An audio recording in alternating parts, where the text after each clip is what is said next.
I need to tell you about the moment I turned around and it was standing less than a meter behind me. Everything I'd been holding together for hours, the breathing, the pace, the face, all of it, just stopped. My whole body stopped. And the only thing that kept me moving, maybe, was that my hand was already reaching for a pen. But you need to understand what came before that.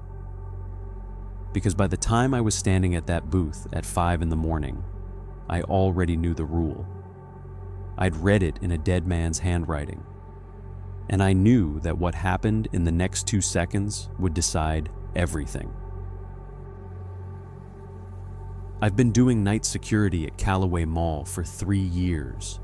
3 years of the same route, same flickering light above the food court entrance that maintenance keeps promising to fix. Same vending machine near the east corridor that hums a half note too high. Same echo of my footsteps through corridors that during the day are so loud you have to raise your voice to order a coffee. At 2 a.m., it's a different place. The ceilings feel higher, the distances stretch. Every detail you'd miss in a crowd is suddenly just sitting there. A scuff mark in front of the jewelry store, worn down by years of people stopping at the same display. A child's drawing taped inside the toy shop window that's been there since before I started. Things that don't move, things you can count on. I had it down to a science. Camera sweep, all 42 feeds, 3 seconds each. Log anything unusual, which was almost never anything. Then the route, North Corridor, East Wing, Food Court, West Wing, South Corridor, service tunnels, back to the booth. 52 minutes. I never rushed. That Friday night started the same way every other Friday had. I poured coffee from my thermos and started my camera sweep. Feed 1, main entrance, dark, empty. Feed 2, North Corridor, empty. 3, 4, 5, the usual nothing. I was on feed 19, the east wing near the shoe store, when I paused. There was a figure standing in the corridor. I leaned forward. The camera was grainy at night, but I could see the shape clearly, standing maybe 30 meters from the lens. Still, the kind of still that people aren't, usually, because people shift weight and check their phones and scratch their noses. This figure was standing the way a coat rack stands. I switched to live view, hit refresh. The corridor was empty. Glitch in the buffer, I told myself. The feed sometimes stuttered and held a frame, a ghost image that lingered like a bruise. I made a note in the log. Then I finished my sweep and started my route. The lights after hours run at about 40%, enough to see, not enough to feel comfortable. Yellowish tint. Everything slightly older, slightly more tired. I walked the North Corridor with my coffee in one hand and my radio in the other, listening to my footsteps, thinking about nothing. I was almost to the turn toward the East Wing when I noticed something in the window of the sporting goods store. The stores had their lights off inside, which meant the glass acted like a mirror. Something made me glance. There was a shape in the reflection, behind me and to the left, further back down the corridor. I turned to look, and there was nothing, just the long, empty stretch, the yellow lights, the closed storefronts. I turned back. My own reflection looked back at me. I kept walking. I told myself what I always told myself when the empty mall played tricks. You're tired. The light is bad. Your brain fills in shapes when it's looking for pattern in nothing.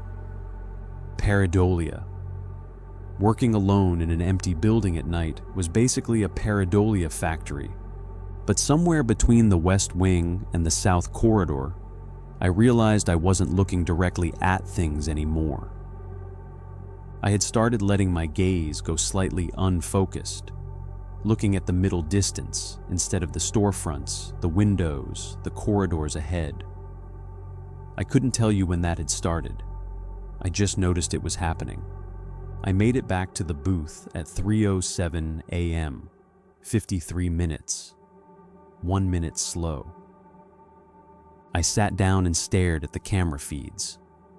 I told myself I was being thorough, doing a second sweep.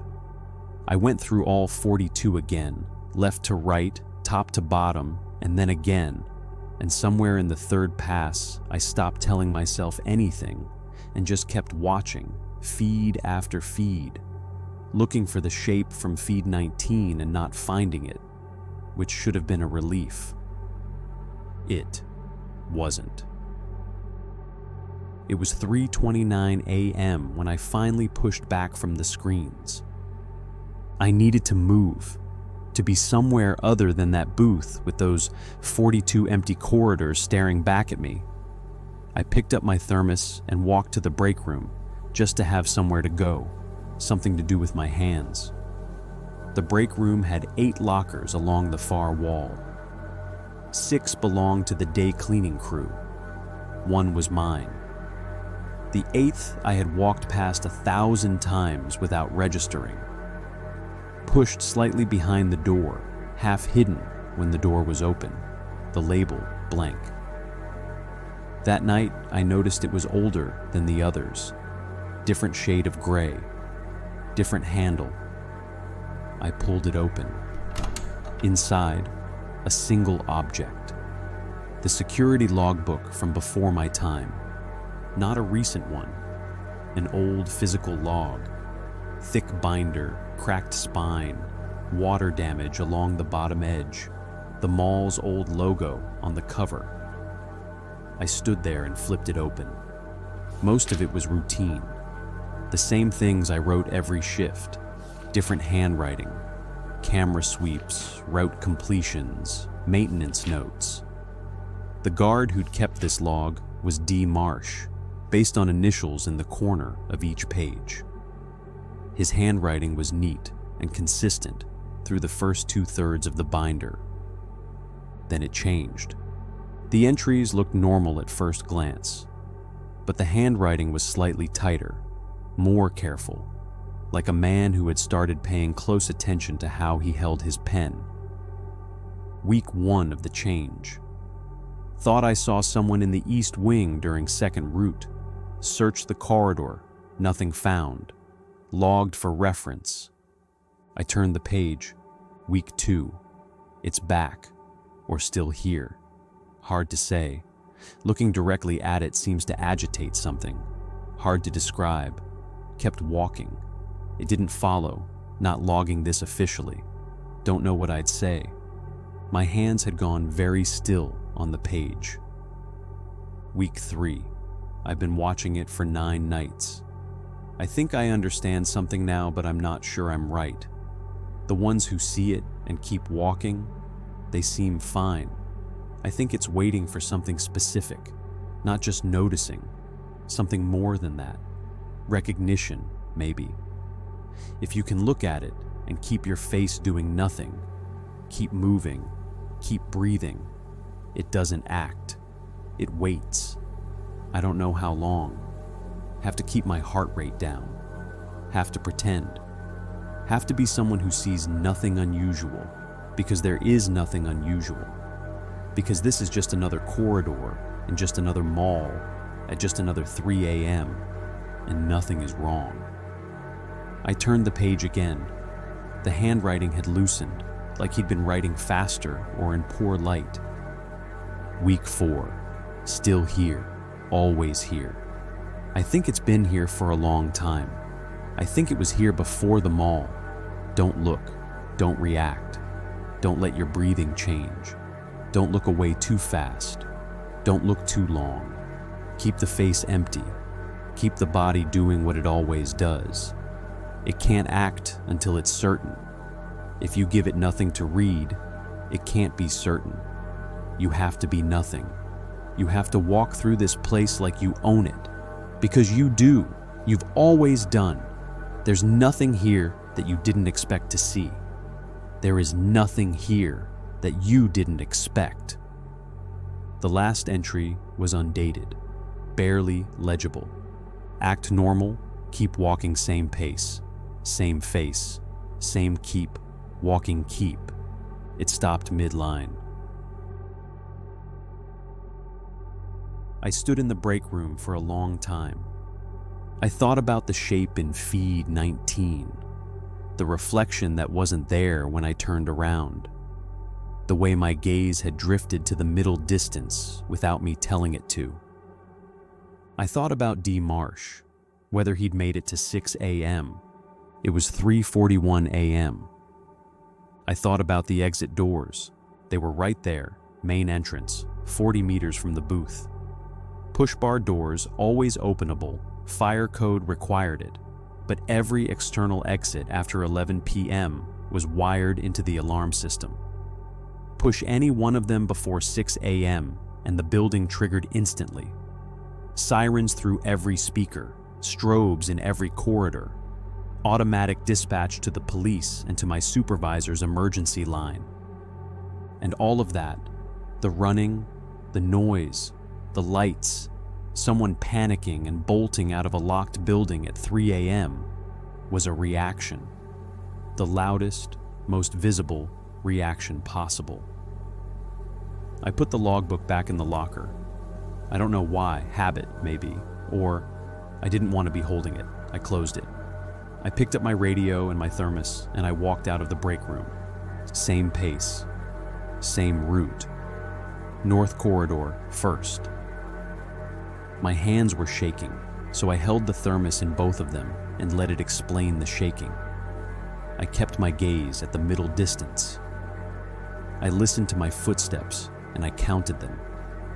I was in the east wing, approaching the shoe store, when I saw it standing in the middle of the corridor, not hiding, not in a reflection, not at the edge of my vision. Standing in the center of the corridor, maybe 25 meters ahead, directly in my path. My route went through that corridor. The only way to reroute was to go back the way I came and take the service tunnel detour. 11 extra minutes, something I had never done on a normal shift, and which every part of me understood would be a reaction. I kept walking. I looked at the space just past it, the way you'd look at a far wall, the way you'd look at nothing, at empty air, at a corridor you've walked 600 times and have no reason to examine carefully. I kept my face still. I kept my breathing even. I moved at exactly the pace I always moved, and I counted my footsteps, and at 31 I was level with it, and at 34 I had passed it. I did not look. I kept walking to the end of the corridor and turned toward the food court, sat at a table, poured coffee with both hands, and drank it. My heart was making a sound in my ears like someone knocking on a door from a very long way away. 4 minutes. Exactly 4. Then I got up and did the food court check and started the west wing. Empty. The west wing was empty. South corridor, empty. Service tunnels, concrete walls, pipe smell, bad lighting, empty.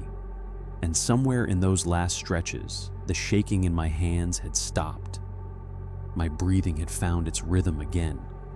I let myself think, very carefully, that I might make it. I was almost back at the booth, maybe 30 meters out. I was thinking about the parking lot, about the morning light, about my daughter. She'd be awake already, always awake early on Saturdays, and I'd find her on the couch watching cartoons, and I could sit next to her and just... I reached the booth, picked up my log, reached for the pen, turned around. It was standing directly behind me, not 25 meters away in a corridor, not reflected in glass, right there. The distance between us was less than a meter, and I could see it clearly. And I will not describe what I saw, because that is not the point. My body stopped. Everything I had been maintaining, the pace, the breathing, the face, all of it stopped. 1 second, maybe 2. Then my hand finished reaching for the pen. I picked it up. I opened the log to the current page. I clicked the pen and I wrote the time, 4:38. And I wrote nothing unusual to report, and I capped the pen and set it down. I sat in the booth chair. I did not turn around again. I watched the camera feeds. Left to right, top to bottom, 3 seconds each, all 42. Empty corridors, empty food court, empty wings. The next 80 minutes were the longest of my life. At 5:58, I stood up and put on my jacket. At 6 o'clock, exactly the alarm system cycled off, the soft triple beep it always made. I walked to the main entrance, pushed the bar, and stepped outside. Normal. Exactly as normal. I drove home. I sat in my driveway for a long time, watching the sun come up behind the row of houses on my street. My daughter's bedroom light was already on. I went inside. She was on the couch, cartoons on low. She looked up when I came in and said, "You look tired, Mom." I said I was. I sat next to her, and we watched cartoons, and I did not look at anything too carefully, and eventually I fell asleep.